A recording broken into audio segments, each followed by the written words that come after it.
Sainte Marie, Maman bon Dieu, pour nous. Saint Michel, tout bon ange bon Dieu, pour nous. Saint Jean-Baptiste et Saint José. Bonjour tout bon frères, sœurs, mauriciens d'ici et d'ailleurs. Merci de qui nous rejoignent nous dans le programme Un Saint chaque jour. Dans ce programme-là, nous avons l'occasion de faire un peu connaissance, un saint, que l'Église invite nous pour célébrer chaque jour et nous demandons aussi prier pour nous et intercéder pour nos familles. Aujourd'hui, le 6 janvier, l'Église invite nous à célébrer l'épiphanie du Seigneur, la manifestation du Christ au monde. Imagine la scène, un enfant fragile, allongé dans un mangeoire, loin d'un palais, loin d'un puissant. Non, pas laisse deviner sur la gloire. Non, pas suggère une royauté. Et pourtant, ban sage sorti de l'Orient, de traverse ban désert, de guidé par une étoile pour de venir prosterner devant lui. Qui fait? Qui se fin trouver qui le monde n'a pas encore trouvé. La fête de l'épiphanie les répond précisément à sa question-là. Les célébrer pas seulement un épisode pittoresque du passé, mais une révélation décisive. En Jésus-Christ, bon Dieu manifesté-lui non seulement à Israël, mais à toutes les nations. Ces enfants-là, c'est la lumière qui illumine le monde entier. Ce qui fait une cassette depuis bien longtemps, c'est qui est invisible, maintenant fait une vie visible. Bon Dieu, les laisse-les trouver, les laisse-les toucher, les laisse-les adorer. L'épiphanie, c'est donc la fête de la lumière, de la révélation et la fête de l'universalité. Et rappelle-nous que la foi n'est pas réservée à quelques initiés, mais que la foi lui est offerte à tout ban qui, comme ban mage, de mettre en route, de à la recherche, de te questionner et de ose les autres guider par une étoile.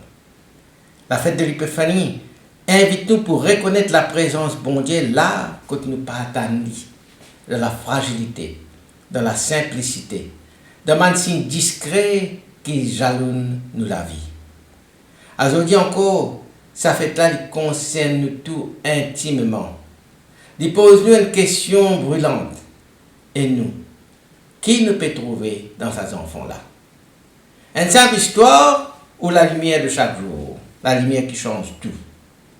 L'épiphanie y appelle nous pour ouvrir nos lisiers, pour accueillir la clarté qui transfigure nos bonnes ténèbres, pour venir à notre tour, porteur à la lumière-là pour le monde entier. Le mot épiphanie est sorti du grec epiphania, qui signifie apparition, manifestation, ou bien révélation visible de ce qui est caché, de ce qui est invisible. Dans l'Antiquité, ce terme-là est employé pour désigner la manifestation d'un bon Dieu dans le monde, ou l'apparition solennelle d'un roi à ce bon sujet. Appliqué au Christ, il exprime une vérité bouleversante.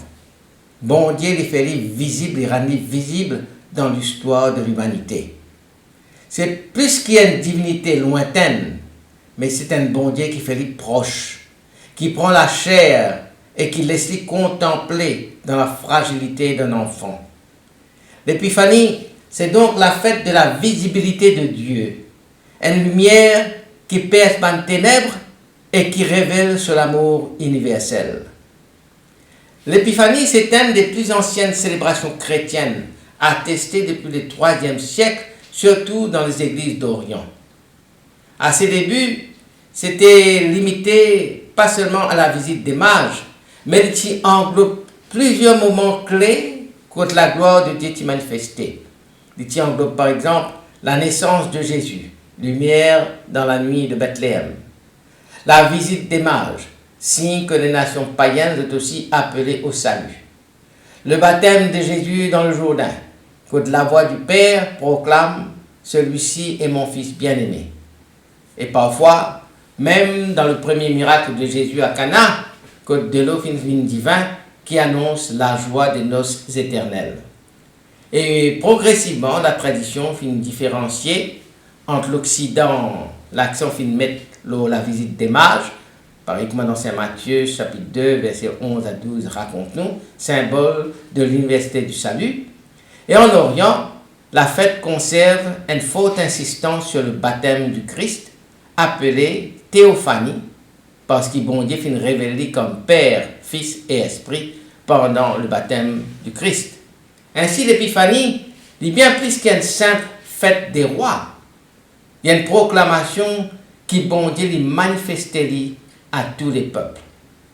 Ban mage, ce n'était pas ban les rois au sens strict, mais c'était ban sage, c'était ban chercheur de vérité. Probablement ban astronome et ban savant qui sortit de l'Orient.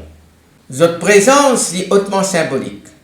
Votre représente ban nation païenne, le monde non juif. Votre incarne l'humanité en quête de sens, de signification, qui peut scruter ban signe et qui peut mettre en route vers la lumière. Votre démarche, c'est une démarche exemplaire. Vous êtes à la recherche. Vous n'êtes pas si content de vous simplement par votre certitude, mais vous êtes inalrodé. Vous êtes dire un signe, une étoile qui vient pour vous, un appel. Vous êtes mettre en route.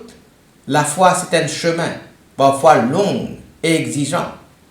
Vous êtes reconnaître Dieu là que personne ne peut attendre. Dans la pauvreté de la crèche, non dans la splendeur des palais. Ban mage, de t'enseigne qui vraie sagesse consistait à oser quitter nos bonnes repères pour suivre la lumière et à adorer Dieu dans la simplicité. Le cœur théologique de l'épiphanie est très profond. Jésus n'est pas simplement le Messie d'Israël, mais il est le sauveur de tous les peuples. Ce qui ban berger finit découvert dans la nuit de Noël. Ban mage vient confirmer. La lumière de Dieu n'est pas limitée à un peuple, mais elle rayonne pour l'humanité tout entière.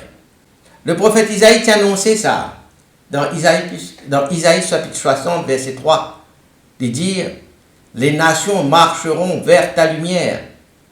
La venue des mages est un signe prophétique. Aucune culture, aucun peuple, aucune histoire humaine pas exclue du salut.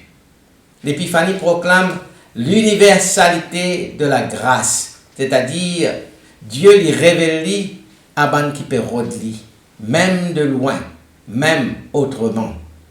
Il rappelle-nous que la foi chrétienne n'est pas une religion fermée, mais une invitation ouverte à tous les horizons. À Noël, bon Dieu fait les proches. À l'épiphanie, bon Dieu fait les reconnaître. Les mages, ils ne viennent pas seulement admirer les enfants, ils posent un geste théologique puissant qui révèle qui Jésus était. Ils prosternent, signe d'adoration. Jésus est roi. Ils offrent l'eau, symbole de royauté. Ils offrent l'encens, signe de divinité, parce que l'encens les monte vers Dieu. Ils offrent la myrrhe, parfum pour l'ensevelissement qui annonce la passion et la mort de Jésus. En un seul acte, l'Église proclame la foi, qui Jésus est vrai Dieu, vrai homme. C'est un roi humble et un sauveur souffrant. L'épiphanie est donc une catéchèse vivante. Les dévoile le mystère du Christ dans la simplicité d'une rencontre. L'étoile qui guide ban mage, ce n'est pas un simple phénomène astronomique. C'est un signe de la lumière divine qui éclaire la route des chercheurs de Dieu. Il symbolise la lumière de Dieu qui brille dans nos bonnes ténèbres, la parole qui guide nos pas, l'appel intérieur qui met nous en marche. Mais remarquez, l'étoile n'est pas conduire directement à Dieu. Il amène nous à une rencontre, après il disparaît lorsque l'enfant est trouvé. Cela nous enseigne que la foi commence souvent par un signe, une intuition, un appel. Mais après, il accomplit d'une rencontre personnelle avec le Christ. Après l'étoile, il reste la lumière intérieure, celle de la foi. Alors, qui fait l'Église peut fêter l'épiphanie aujourd'hui? L'épiphanie, c'est la fête de l'ouverture. Personne n'a pas étranger ni écarté au projet de Dieu. Les premiers à reconnaître Jésus, vous n'êtes pas ni ban puissant, ni ban autorité religieuse, mais ban étranger venu de loin. Ça détaille là les capitales. Il révèle que le salut n'est pas réservé à un peuple ou à une élite, mais offert à toutes les nations, toutes les cultures, toutes les histoires humaines. Pour l'Église, c'est un message fort.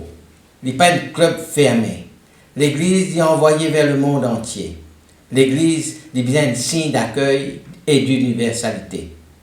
Les mages doivent aller par un autre chemin. Matthieu chapitre 2, verset 12 dit nous ça. Ce détail-là n'est pas simplement un petit détail dans une histoire. Rencontre le Christ, il change trajectoire nous la vie. Et nous ne sommes pas capables de retourner pareil comme nous étions après que nous finissons adorer le Christ. Bien, il y a une transformation, un changement, une transfiguration. L'épiphanie, il rappelle nous que la foi n'est pas statique. La foi engage nous dans un mouvement. Il appelle nous à une conversion. Il envoie nous en mission. Par exemple, ban mage nous invite pour venir ban porteur de lumière, pour témoigner de la rencontre avec le Christ, les transforme nous et les renouvelle nous. Bon Dieu, il révèle lui-même là que nous pas attendre. Non pas dans le palais, mais dans la crèche. Non par la force, mais dans la fragilité. Non dans la gloire humaine, mais dans l'abaissement. L'épiphanie proclame sa paradoxe. Le tout-puissance de Dieu, il manifeste dans l'amour et l'humilité. Sa mystère déroutant là, il reste au cœur de la foi chrétienne. La gloire divine, les cassette dans la pauvreté et la lumière brille dans la nuit. Mal, dans un sens un peu pareil que nous. Je doutais, je chercher, je t'avancer sans comprendre tout. Dans un monde marqué par l'incertitude, la crise des repères et la soif de vérité, l'épiphanie affirme une promesse. Bon Dieu, il laisse trouver par tout ban qui peut rodli sincèrement. Il encourage nous pour pas gagner à nous battre questions, pour garder les cœurs ouverts, parce que la foi c'est un chemin, non une certitude immédiate. Bon Dieu continue de causer en nous aujourd'hui, mais souvent à travers un signe discret, une rencontre qui bouleverse nous, un événement qui interpelle nous, une question intérieure qui pousse nous pour changer. L'épiphanie, il invite nous pour être attentifs, pour ne pas étouffer ce qu'on appelle là. Comme un mage, nous devons apprendre pour lire les étoiles de notre quotidien, une petite lumière qui oriente nous vers Dieu. Si le Christ est lumière, alors les chrétiens sont appelés à refléter ça le Christ là. Et ça lui passe par la justice nous ban choix, la compassion envers les plus fragiles, l'accueil de l'étranger de ban différents de nous, le témoignage cohérent de la foi dans nos actes. Ça veut dire que nous ban actes lui manifester aussi nous la foi. L'épiphanie n'est pas seulement un fait que nous contempler, mais c'est une mission qui nous vient incarner. Être des étoiles qui guident vers la crèche, nous-mêmes. Nous devons être des étoiles qui guident les autres vers le Christ. Un signe de la présence de Dieu dans un monde souvent obscur.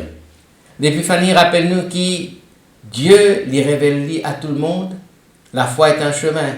La rencontre du Christ transforme nous la vie. Comme un mal nous appeler pour nous lire nous lisier, pour discerner un signe, pour nous mettre nous en route et pour adorer bon Dieu. Là, quand les mettre les rendre présents. Et surtout, pour nous, ban chrétiens, pour nous, ban catholiques, dans l'Eucharistie, à nous prier. Seigneur Jésus-Christ, lumière qui finit venir éclaire toutes les nations. Ouvert nous lier pour nous reconnaître ta présence dans la vie. Donne-nous un équerre de chercheurs capables pour mettre nous en route, même dans l'incertitude, même dans le ban de la nuit.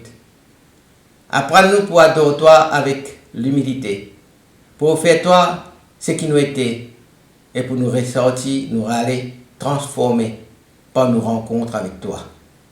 Fais-nous venir un témoin de ta lumière, pour que le monde capable de découvrir toi, découvrir le visage de Dieu proche aimant et sauveur.